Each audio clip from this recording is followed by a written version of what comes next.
I'm going to show you how I like to pipe these curled petal roses.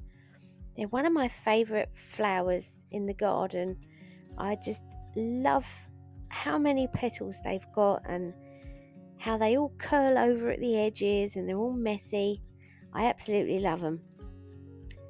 So the first thing you want to do is crumb coat your cupcake in the colour you're using for your petals.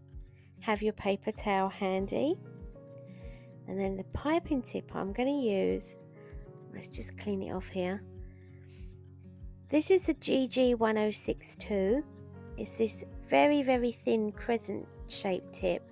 You've got a slight fat end at the bottom, and then you've got this thinner curved edge at the top, and that is what forms the shape of the petals. It does all of the work for you. You just need to hold it straight and this will form the shape of the petals. So don't have too much buttercream in your bag.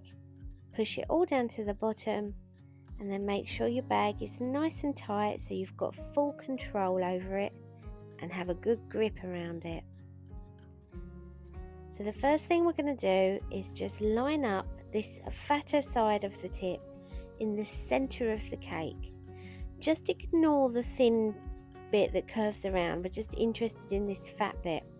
Come straight down with that fatter part of the tip in the middle of the cake and pipe a blob.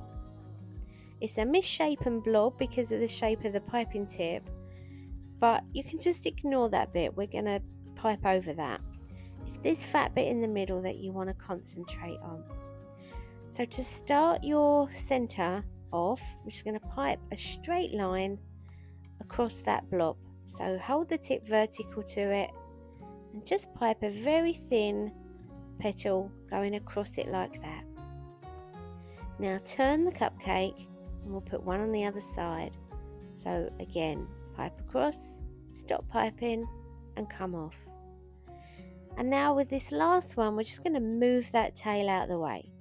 It's soft buttercream and it will move under the piping tip. So now you've created the center of the rose. Now with each petal, I'm just going to make a sweeping stroke as I'm piping. I'm not making arches or anything like that, just a sweeping stroke. I'm going to start each one a little bit in from the edge of the last petal.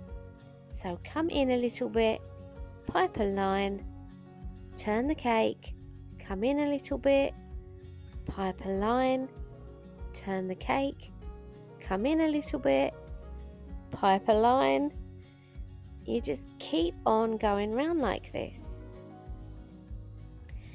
By holding the piping tip up vertically like this as you're going round, the shape of the piping tip is giving you a really delicate curl on the top of each petal. And they're lovely and thin and delicate. They're absolutely perfect. I love the GG1062. When I first got it and started piping roses, I nearly threw it out the window.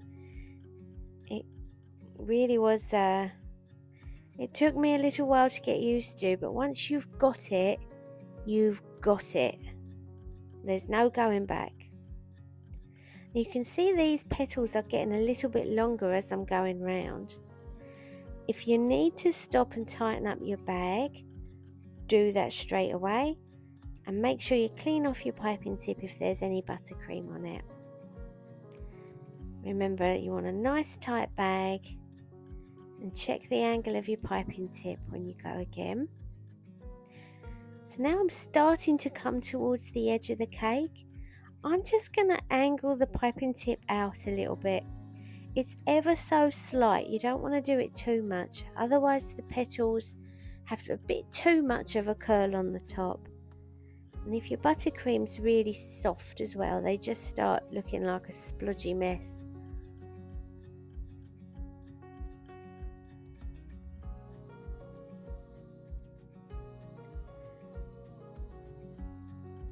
So you're just going with the same motion all the way around.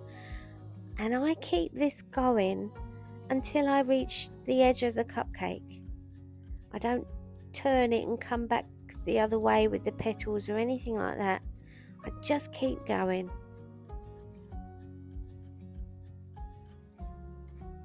I really love the look of the rose that gives me.